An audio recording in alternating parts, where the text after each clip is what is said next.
Ghost with Cats, Chapter 30, Wet Work. As they flew toward the yacht, Hoth kept them less than 20 feet above the water. The ship's magnetic propulsion was almost completely silent. They were lower than the tanker they were using for radar cover. They could fly in its shadow until the last 2 miles. Annie, Yuri, Boaz, and Vorn would board the yacht first. The sword pets would board only if they met heavily armed resistance. Privately, Annie decided she would try to kill Lady Collie if the opportunity arose, rather than risk a future encounter with the evil woman. Annie felt like Collie was a terrorist, even if she wasn't from this world, and Annie was tired of being hunted by those who sought to spread terror and fear. The mall flyer crept up on the boat silently. They had to make sure it was the correct ship.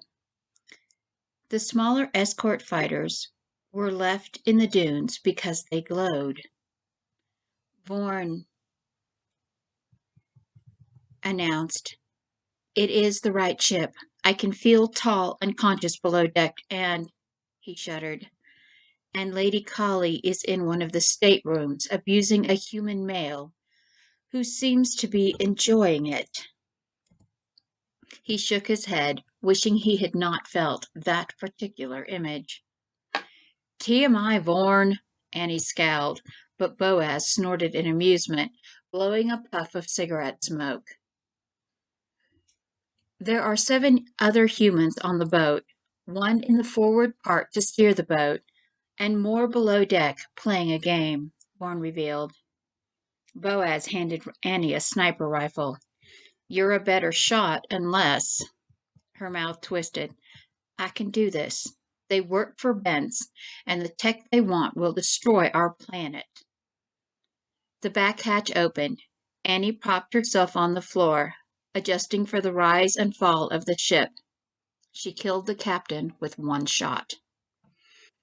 Zooming up to the yacht, Yuri and Boaz dropped on the deck first, followed by Vorn and Annie. There were 5 levels to search. Working in pairs, they swept through the upper 2, grateful the yacht was running on a skeleton crew. On the 3rd level, Vorn grimaced as they walked past the room containing Collie and her companion. Annie rolled her eyes at the loud sexual noises. She pointed to the door past the stateroom. Vorn nodded. Both could feel Tall. He was handcuffed to the bed. It was covered in his blood. He was bruised and bleeding, with deep cuts on his entire body. Annie worked the lock quickly, while Vorn began cleaning Tall's wounds and dressing them with a strange golden gel that healed the wounds almost as quickly as it was applied. Annie wanted to cry and puke at the same time, but she wouldn't let herself, so she just let herself get angrier. A cold rage she hadn't felt in 7 years. Tall looked like he had been beaten with a ball bat and attacked by a tiger.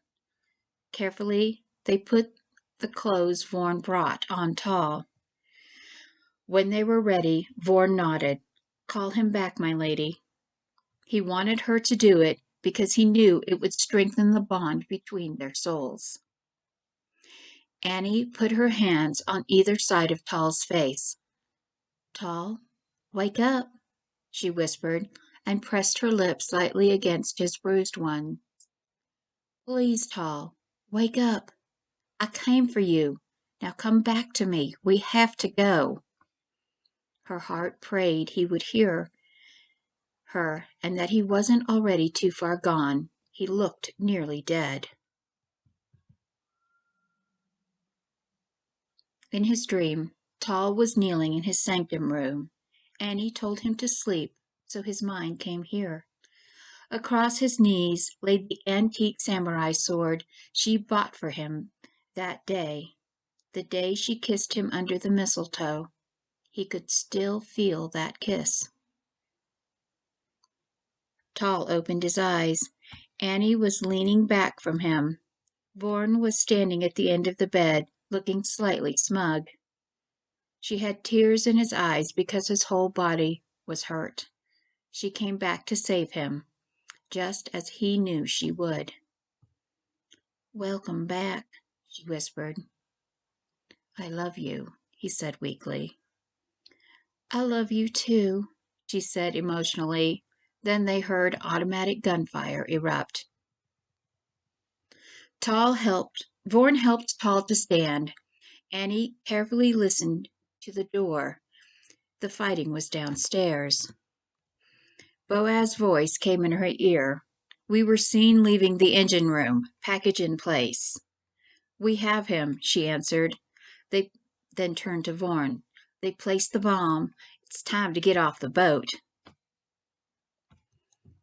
Opening the door, the corridor was clear. Vorn stepped out. Just behind her, as a tall Eloh woman came out of the other stateroom, Annie opened fire. The woman held a tall, thin human man in front of her as a shield and ducked back into the room. Her laughter echoed down the hall to them. It was a hard, evil sound. "You must be Annalise," the woman called out. "It is nice to finally meet you." Annie backed down the hall, protecting Vorn and Tall behind her. They were 10 feet from the stairs. "And y'all must be collie," Annie drawled back. "I can't say the feeling's mutual." "Now, Annalise, females such as ourselves should be allies. We have such similar taste," Collie purred. "Oh, that's rich. Y'all think 'cause you want tall zinc and I have it, that we should be besties or something," Annie taunted, her anger bringing the Texan out in her voice. Vorn and Tall were at the base of the stairs. She waved at them to go up. Vorn started up with Tall, but Annie didn't follow. She headed back down the hall toward the stateroom. Collie had something Annie wanted. She knew the Eloh female would have an Eloh healing crystal, like the one Tall used to save Annie when she was shot. Annie wanted that crystal for Tall. He would not die as True had. She just needed to get it from the Eloh female, and the only way to get close enough to do it was to bait her. "What do you mean, human?" Collie growled. "Tall didn't ink you, did he?" "He couldn't, in spite of all the drugs and torture. And you want to know why, Lady Collie?" Annie mocked coldly. "Step out and I'll show you. I give you my word, female to female, I won't shoot you just yet." She holstered her Glock 19 and held out her empty hands for Collie to see. From all Vorn told her, Annie knew exactly who she needed to be to deal with this woman. Rule number 3 for daily life: pretend to be the person they expect until you can be invisible again.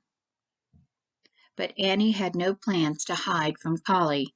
Annie unstrapped the Velcro on her Kevlar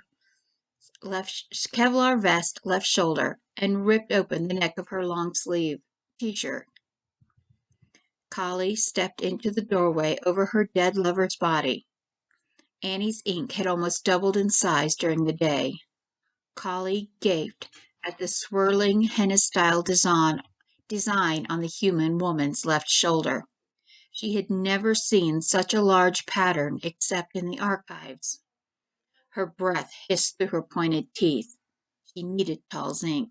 The remaining admins were either joined or too old, and they were therefore exempt from the lottery. The empty slots could remain so for years. "I believe I outrank you now, Collie," Annie reminded malevolently, half smiling. She pulled the strap back over on her Kevlar and secured it. "You shouldn't have tried to take what was mine, darling. Didn't your mama ever teach you that it ain't nice to steal other girls' things?" They glared at each other for a full minute. Then Collie's lips curled up in a sneer. Her eyes began to glow, and her nails turned into claws. I will still have what I want, human. "Taruf's over," Annie announced. Seeing Collie changing into what Vorn called their predatory form was terrifying as she pulled her Glock 19. Collie bolted up the side stairs faster than Annie could target her. She cursed herself, reminding herself of Elohs and their speed. She wasn't fighting a human. She was fighting something much more dangerous. Something she must kill, or the one she loved most will never be safe. She stalked after Collie through the dark boat, hunting her. Rule number 1 for survival: always have your tools. They were closely matched, but what natural advantages the Eloh female had, Annie made up for with body armor, studded gloves, and weapons. Most of the fighting was going on at the back of the boat and on the lower levels. It sounded to Annie like the 2 former IDF soldiers were winning, so she focused on finding and killing Collie. The gunfire stopped below decks. "Hostiles down. Tall is evac. 3 minutes to detonation. Fall back. Annie, where the hell are you?" Boaz's voice came in her ear. Annie didn't answer. She was hunting. She felt Collie ahead of her and backpedaled before the blow came. The Eloh's claws shattered the thin wooden door. Annie opened fire and missed. Collie managed to strike her, but her vest took the impact. Annie rotated and landed a studded backhanded fist across Callie's cheek, cutting it open. She twisted, firing, and put her last bullet in Collie's thigh. The Eloh leapt away with a scream. Annie reloaded and chasing her up the stairs, but she stumbled, falling over a dead crewman as she burst onto the deck. Annie rolled to her feet, quickly looking around for the Eloh. Then the larger Collie dropped on her from the wheelhouse deck above, knocking the Glock overboard. Annie was forced to her hands and knees under the crushing weight of her opponent, struggling to support both of them. Pointed claws painfully clutched Annie's hair, pulling her head back as Collie smelled her and licked the side of her face. Her other claws were closing around Annie's throat, almost crushing it. "I can see why Tall liked you. He always did have a taste for sweets, even when he was a youth. You're simply delicious. I would have liked to have spent more time with you, Annalise. We would have been great allies. But I can't allow another female to share Tall's ink." Polly purred again in her seductive voice. "In a moment, I'm going to enjoy drinking your very sweet-smelling blood." Annie trembled, kneeling under the burden of both their bodies. She shifted slightly, reaching for her right boot as she choked out, "I don't think so, Collie. You kill for sport and pleasure, just to cause fear. I have hunted evil people like you since I was young." "I prefer ambitious over evil, Annalise. I do regret that I must kill the first worthy opponent I have faced in a long time," Callie growled. "I doubt y'all regret anything." Annie suddenly collapsed sideways, causing Collie to fall straight downward. Annie twisted Collie's claws away from her throat at the same time. Rule number 4 for survival: you are the only one who will save yourself. Never quit. Collie gasped and struggled to rise. The hilt of a knife was sticking out of her lower chest. Her blood gushed down the front of her silk lingerie. She pulled out the 6-inch tactical blade with an inhuman snarl. Annie rolled away from her, to her knees, choking for air. She looked up to see the flyer hovering over Collie's shoulder, Boaz was shouting at her through her earpiece to get off the boat. Collie started toward her. When Collie started toward her, Vorn shot her in the shoulder. Collie staggered past Annie against the rail, dropping the knife. Looking over her shoulder, she noticed the flyer. Standing in the open rear hatch of the ship were two humans and Admant Vanth's cipher, Talon Vorn, whom Collie knew was as much assassin as seneschal. All were pointing weapons at her. Collie snarled again, clutching the pouch around her neck. It started to glow. She let herself fall over the rail into the ocean. "No!" Annie screamed, then scooped up the tactical blade as she went over the rail after Collie and dove into the darkness. Swimming hard, she chased the faint, seeking glow of Collie's crystal. "Back us off, Hoth!" Vorn's mind shouted at the pilot. The flyer elevated quickly away from the yacht as it exploded. Hoth circled back around while they looked for Annie in the dark, cold water. The burning wreckage of the boat was creating many weird shadows as it sank. The fireball could probably be seen for 20 miles. Annie broke the surface, gasping for air. She had won. Collie had not expected the human to follow her into the water, and Annie had buried her blade in the back of Collie's head, then cut the pouch out of her dead hand. She ripped off her body armor, freeing herself from the weight before swimming back up as hard as she could. Burning debris from the boat was all around her as she coughed and gagged, blinking the salt water from her eyes. Suddenly, a large hand seized the back of her shirt and almost ripped it off her, hauling her out of the water. Breeze pulled her onto the deck of the flyer. She was crushed in two huge arms. "I'm okay, Shinyhead," Annie coughed as he set her down.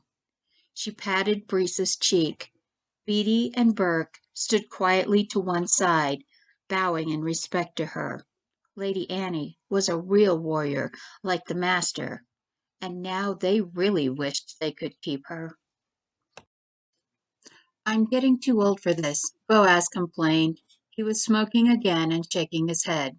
Yuri just looked relieved. Vorn hugged her. She was shivering, wet and cold, but he didn't care. "I am grateful you are well, Lady Annie." "Where is he?" Annie demanded. Vorn led her to the forward compartment. Tal was laying down. It looked like he was asleep, but at least he was still alive. She sat on the edge of the bed, crying with relief. He put his hand on hers, and she looked down at him. "Why are you wet and cold?" he whispered weakly. "I had to get your present. It went overboard," she explained. He looked at her strangely. She reached in her shirt and pulled a silk pouch out of her bra. Turning it on end, a silvery crystal fell out into her hand. "Where did you get that?" Vorn blurted out in shock, holding out his hand. Annie gently placed the resurrection crystal in the cipher's hand, and he began examining it. The cloudy hexagon was perfect, and now untuned. Vorn realized he knew exactly where it came from and how Annie must have gotten it. Lady Collie was dead by Lady Annie's hand. "Collie won't be needing it," Annie answered dryly.